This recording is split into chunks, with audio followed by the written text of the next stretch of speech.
I am just shocked that Harry made such a public statement in his biography and in interviews too.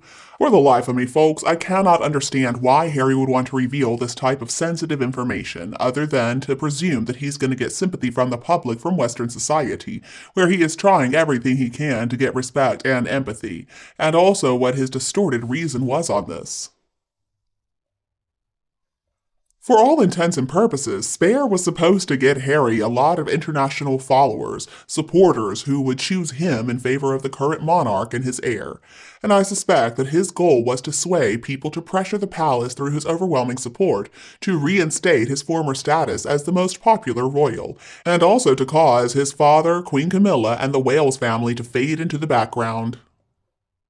But because it was Meghan guiding Harry in this little plot, of course he got exactly the opposite reaction. Meghan and Harry are just so misguided. They're a couple of delusional narcissists and they don't have any vision whatsoever. The only people who can believe them are naive teenagers out there and maybe some uneducated workers on the same diet of mushrooms and cocaine. Some years ago, when Harry first came back from his final overseas duty, he said in an interview that he had killed Taliban soldiers. He was a lot younger back then, and he was already pretty famous for his indiscretions, and the comments were deleted from news leaks, and at the time he was severely reprimanded. Well, now Harry is pushing 40, and instead of learning from mistakes that he made in the past, it seems like he's continuing on this path of self-destruction. He is harming so many other people in the process. To have married a woman with a similar personality and similar level of intelligence has made Harry a lot more dangerous, actually. They have fired so many insults, innuendos, and accusations at the monarchy. And of course, the royal family is not allowed to respond, and they know that when they're publicly demanding those apologies, too. Harry has always been quite extroverted, and he has always been after the limelight, and he has caused a lot of embarrassment due to his little pranks, but still, at least he seemed likable, and he got away with a lot. But by bragging about killing other soldiers in action, Harry really is insulting his military training. He is just making the situation worse by describing it as a game of chess.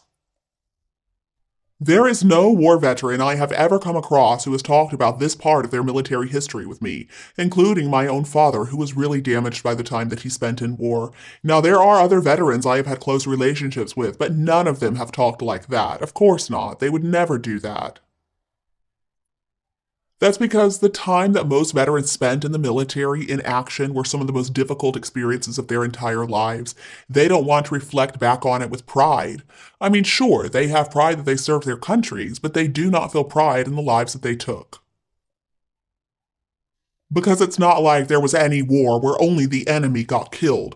No, no, every veteran I know doesn't want to talk about that kind of stuff because then they're going to remember all the lives that were lost.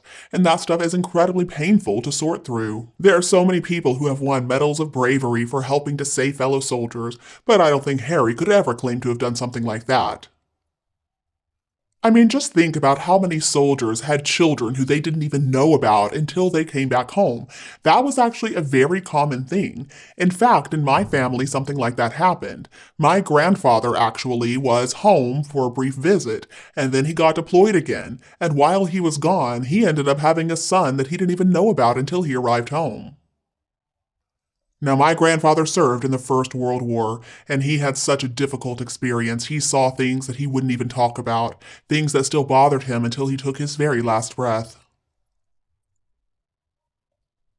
I remember one time my grandfather opened up to me a little bit, and he was talking about his team huddled together in the back of an old truck on the very last leg of the journey back to headquarters. And you could even see photos of them having to dig graves with simple crosses, and there was a helmet in place. These were their friends who they had lost. If Harry actually had a history like that, then okay, maybe the Bravery Award wouldn't have been fake, maybe he would have earned it. I remember my grandfather used to talk about the local villagers as being kind and relatable human beings. The thing is, anybody can be tricked by an evil dictator, none of whom would be more dangerous than Harry's wife, though, if she were to ever become US president. I mean, I shudder at the thought. In the Second World War, I think that we learned that people will follow the crowd. They're like a bunch of sheep, and they're worried about rejection by their peers, and they don't want to be outcasts, of course not.